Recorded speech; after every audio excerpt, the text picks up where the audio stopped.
Assalamualaikum warahmatullahi wabarakatuh. Om Swastiastu, Namo Buddhaya, Salam Kebajikan. Perkenalkan, nama saya Monica Virga Darmawan. Saya merupakan mahasiswi semester 3 Fakultas Ilmu Hukum dari Universitas Tarumanegara. Pada kesempatan kali ini, saya akan memaparkan mengenai materi hukum pidana yang akan saya bawakan merupakan materi kejahatan dan kriminologi. Mengapa saya mengambil tema tersebut? Karena kejahatan pada umumnya menjadi persoalan yang utama bagi setiap negara. Sebagaimana telah saya sebutkan di awal, kejahatan menjadi persoalan yang utama bagi setiap negara. Contohnya bagi negara Venezuela yang menjadi negara yang memiliki angka kejahatan paling tinggi di dunia. Venezuela sendiri memiliki indeks kejahatan yang mencapai 83,76. Hal tersebut disebabkan oleh adanya pemerintah yang korup, sistem peradilan yang lemah, dan kontrol kejahatan yang rendah. Kemudian di Indonesia sendiri, pada periode 2019 sampai 2020 memiliki presentasi kejahatan yang tidak lebih dari 25%. Sebagaimana pada tahun 2020 presentasinya sebesar 23,46% dan mengalami kenaikan dibandingkan dengan tahun 2019 yang presentasinya mencapai 22,19%. Kejahatan ini sendiri dinilai sebagai sebuah perbuatan atau tingkah laku yang melanggar peraturan perundang-undangan dan menyebabkan seseorang yang melakukannya dapat dijerat hukuman. Kejahatan memiliki penilaian dari berbagai sudut pandang. Nah, jika kita lihat dari segi sosiologis, maka yang dimaksud dengan kejahatan adalah sebuah perbuatan atau tingkah laku yang selain merugikan si penderita, juga sangat merugikan masyarakat. Karena dalam hal ini, masyarakat merasakan kehilangan dalam keseimbangan, ketentraman, dan ketertiban. Namun, jika kita lihat dari segi yuridis, pengertian kejahatan menjadi suatu perbuatan tingkah laku yang bertentangan dengan undang-undang. Kejahatan juga menjadi salah satu yang ramai diperbincangkan. Karena dalam berkehidupan bermasyarakat, kejahatan ini masih marak dilakukan oleh berbagai orang dengan berbagai alasan. Tentunya kita semua sering melihat atau bahkan mendengar tindak kejahatan baik secara langsung atau dalam media. Contohnya dalam televisi, radio, ataupun koran. Contoh kejahatan yang ramai diperbincangkan salah satunya adalah kasus kematian Brigadir J. Selanjutnya ada teori yang sangat populer dalam kalangan Polri, yaitu yang menyatakan bahwa kejahatan merupakan pertemuan antara niat dan kesempatan. Adapun ciri-ciri mengenai kejahatan, yang pertama merupakan tindakan yang dilakukan dengan sengaja. Dalam artian, kejahatan ini merupakan suatu tindakan yang dilakukan secara sengaja. Artinya, seseorang tidak dapat dijerat hukuman apabila hanya karena pikirannya. Namun, harus ada suatu tindakan atau kealpaan dalam bertindak. Kegagalan untuk bertindak dapat juga dikatakan sebagai kejahatan. Mengapa? Karena jika terdapat suatu kewajiban hukum dalam bertindak dalam keadaan tertentu, di samping itu juga harus ada niat. Dan yang kedua adalah pelanggaran hukum pidana. Sebagaimana kejahatan itu merupakan tingkah laku yang melanggar peraturan-peraturan yang telah tercantum dalam kitab Undang-Undang Hukum Pidana atau dalam peraturan perundang-undangan lainnya. Kemudian yang ketiga, dilakukan tanpa adanya suatu pembelaan atau pembenaran yang diakui secara hukum. Hal ini juga berkaitan dengan poin B tersebut yang sebagaimana tercantum dalam kitab Undang-Undang Hukum Pidana atau peraturan perundang-undangan lainnya. Dan yang terakhir, diberi sanksi oleh negara sebagai kejahatan atau pelanggaran terhadap hukum yang dalam hal ini bermaksud untuk memberikan efek jera kepada masyarakat yang melakukan tindak pidana kejahatan. Adapun unsur-unsur yang menyebabkan terjadinya kejahatan. Yang pertama adalah terlantarnya anak-anak. Terlantarnya anak-anak ini disebabkan biasanya karena adanya kesibukan orang tua yang menyebabkan anak merasa kurang perhatian. Dalam hal ini, anak-anak menjadi gampang terbawa arus dalam pergaulan masyarakat. Seperti yang kita ketahui, pergaulan dari masyarakat tidak selamanya berdampak positif bagi kehidupan kita. Namun banyak juga yang membawakan dampak negatif bagi kehidupan. Oleh karena itu, karena anak-anak masih dalam Bawah pengawasan orang tua, seharusnya orang tua melakukan pengawasan yang terlebih agar tidak menjadikan anak-anak rusaknya kesusilaan sejak kecil. Yang kedua, adanya kesengsaraan. Menurut ahli sosiologis, mengidentifikasi bahwa angka pencurian akan sangat bertambah apabila dalam kehidupan masyarakat tersebut merasa sengsara. Hal tersebut ditandai dengan naiknya biaya barang pokok kebutuhan hidupnya. Kesengsaraan akan sangat berpengaruh terhadap kejahatan, misalnya pencurian. Kemudian yang ketiga, ada nafsu ingin memiliki.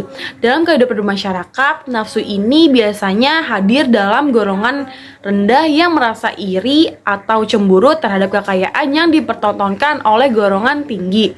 Namun hal tersebut ditekankan oleh adanya ajaran kesusilaan yang menganggap hal tersebut adalah dosa.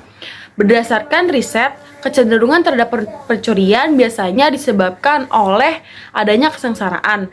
Namun, jika dilihat dari kejahatan yang lebih kompleks bentuknya, lebih dikarenakan karena nafsu ingin memiliki.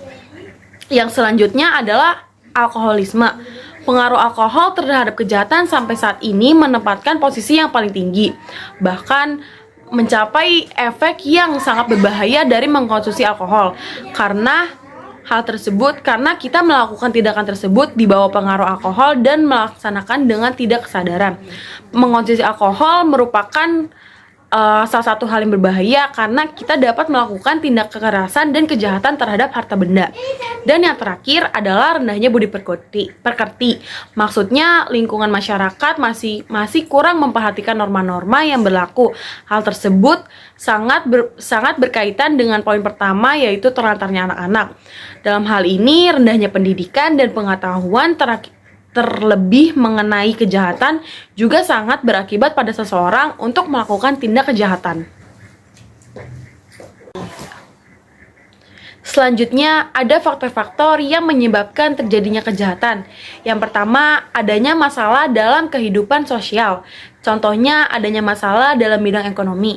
Yang kedua, adanya persaingan kebudayaan, adanya perbedaan distribusi kebudayaan, adanya perbedaan pemahaman ideologi politik, adanya perbedaan kekayaan dan pendapatan yang menyebabkan kesenjangan dalam masyarakat, dan adanya mentalitas yang labil. Serta selain itu, ada juga yang menyebabkan karena faktor dasar seperti faktor biologis, faktor psikologis, dan sosio-emosional. Kriminologi didefinisikan sebagai ilmu pengetahuan yang mempelajari tentang kejahatan dalam berbagai aspek. Kata kriminologi pertama kali ditemukan oleh Paul Topinard yang merupakan ahli antropologis asal Prancis pada tahun 1830 sampai 1911. Secara harfiah, kata kriminologi ini berasal dari dua kata, yaitu crimen dan logos. Crimen sendiri memiliki arti berupa kejahatan dan logos adalah ilmu pengetahuan. Sehingga dapat disimpulkan bahwa kriminologi berarti ilmu tentang kejahatan. Selain itu, Paul Topinard juga mendefinisikan kriminologi sebagai ilmu pengetahuan yang bertujuan menyelidiki gejala kejahatan seluas-luasnya. Dalam hal ini, kriminologi dibagi menjadi dua, yaitu kriminologi teoritis dan kriminologi murni. Kriminologi teoritis adalah ilmu pengetahuan yang berdasarkan pengalaman yang seperti ilmu pengetahuan lainnya, yang memperhatikan gejala-gejala yang mencoba menyelidiki sebab-sebab dari gejala tersebut dengan cara-cara yang ada padanya. Atau definisi secara umum yang menjelaskan kriminologi adalah ilmu pembantu dalam hukum pidana yang memberikan pemahaman tentang fenomena kejahatan, sebab-sebab dilakukannya kejahatan, dan upaya yang dapat menanggulangi kejahatan. Dalam hal ini, kriminologi bertujuan untuk menekan laju perkembangan kejahatan. Selanjutnya, kriminologi tersendiri dibagi menjadi 3 bagian. Yang pertama ada kriminal biologi, kriminal sosiologi, dan kriminal polisi. Kriminal biologi ini menyelidiki dalam diri orang yang melakukan tindak kejahatan akan sebab-sebab dari perbuatan yang dilakukannya, baik secara jasmani maupun secara rohani. Dan kriminal sosiologi yaitu mencoba mencari sebab-sebab dalam lingkungan masyarakat di mana tindak kejahatan tersebut dilakukan. Dan yang terakhir, kriminal polisi itu merupakan suatu tindakan mengenai apa yang seharusnya dijalankan agar orang lain tidak berbuat demikian. Kriminal polisi ini bersifat preventif terhadap masyarakat dalam halnya kejahatan. Selanjutnya, dalam kriminologi juga terdapat dua aspek yang menjadi fokus utama. Di antaranya, yang pertama adalah menemukan faktor-faktor yang menyebabkan seseorang atau sekelompok orang melakukan tindak kejahatan. Kemudian, setelah mendapatkan faktor-faktor tersebut, kriminologi melanjutkan dengan memberikan hukuman atau sanksi apa yang paling tepat terhadap pelaku kejahatan, yang dalam hal ini memberikan efek jera agar tidak melakukan tindak kejahatan tersebut. Selanjutnya, dalam studi kriminologi terdapat objek-objek di dalamnya. Yang pertama adalah perbuatan berupa kejahatan.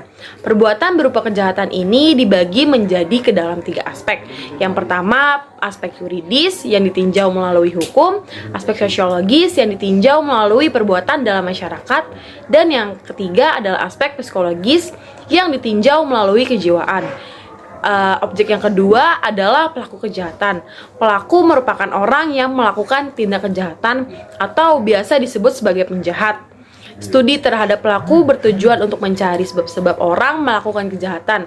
Secara tradisional, orang mencari tahu sebab-sebab kejahatan dari aspek biologis, psikis, sosial, dan ekonomi. Biasanya studi ini dilakukan terhadap orang-orang yang sedang dipenjara atau bekas terpidana. Dan yang ketiga, reaksi masyarakat terhadap pelaku kejahatan. Studi mengenai reaksi terhadap kejahatan bertujuan untuk mempelajari pandangan serta masyarakat terhadap perbuatan-perbuatan atau gejala yang timbul di masyarakat yang dipandang merugikan atau membahayakan masyarakat luas. Sedangkan studi mengenai reaksi terhadap pelaku atau penjahat bertujuan untuk mempelajari pandangan-pandangan dan tindakan-tindakan masyarakat terhadap pelaku kejahatan. Selanjutnya ada teori Lombroso. Menurut Lombroso, seorang penjahat adalah orang yang memiliki bakat untuk menjadi jahat. Bakat jahat tersebut berasal dari keturunan secara genetik. Bakat jahat tersebut tidak dapat ditolak atau diubah karena sudah dasarnya menjadi keturunan dari para orang tuanya. Lombroso juga membagikan 13 ciri fisik manusia yang cenderung melakukan kejahatan. Yang pertama, ketidaksimetrisan wajah atau kepala. Yang kedua, telinga yang lebar seperti kera, bibir yang lebar, dagu yang mundur, hidung yang memelintir, tulang pipi yang menonjol, tangan yang panjang, kerutan kulit yang menonjol, jari-jari atau jempol yang besar, bibir yang tebal, hidung yang pesek, dan warna kulit yang menghitam.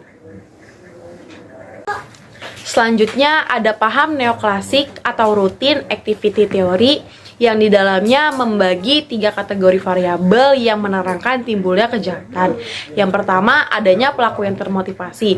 Pelaku biasanya termotivasi yaitu dengan mendengar cerita-cerita dari seorang sekitar yang melakukan tindak kejahatan dan tidak mendapatkan efek jera atau tidak diketahui secara langsung dalam masyarakat luas. Pelaku biasanya juga termotivasi dalam keadaan yang mendesak, misalnya dari segi ekonomi. Kemudian yang kedua, adanya target yang menarik dari korban kejahatan. Misalnya terjadi ketika di jalanan seseorang tersebut menggunakan kalung, gelang, jam, dan yang sebagainya yang dianggap pelaku kejahatan dapat diambil dan menguntungkan bagi dirinya. Dan yang terakhir, ketiadaan penjagaan yang mampu atas orang atau barang yang menjadi target. Selanjutnya, saya juga akan memberikan contoh kasus mengenai tindak kejahatan yang berada dalam lingkungan masyarakat. Salah satunya adalah perampasan ponsel yang dilakukan oleh seorang begal yang berada di Cakung. Kejadian tersebut dilakukan pada hari Minggu tanggal 19 April 2020. Kronologinya yaitu ketika seorang korban berinisial S sedang berjalan kaki bersama temannya di Jalan Tipar Baru. Kemudian datang sekelompok orang menggunakan sepeda motor, kemudian menghampiri korban dan langsung merampas ponsel milik korban. Korban juga sempat diancam dengan senjata tajam. Para pelaku kemudian melarikan diri. Tim Raja Wali Polres yang mendapat laporan tersebut akhirnya mengejar pelaku. Pelaku berjumlah 2 orang yang berinisial WD dan MS. yang dimana usianya berusia 17 tahun dan 18 tahun. Saat Polres melakukan pengejaran terhadap pelaku, pelaku juga sempat melemparkan senjata tajam berupa celurit kepada Polres. Dengan hal itu, Polres menembakkan kaki pada pelaku dan kemudian pelaku dapat ditangkap. Sekian penjelasan yang dapat saya sampaikan. Kurang lebihnya mohon maaf.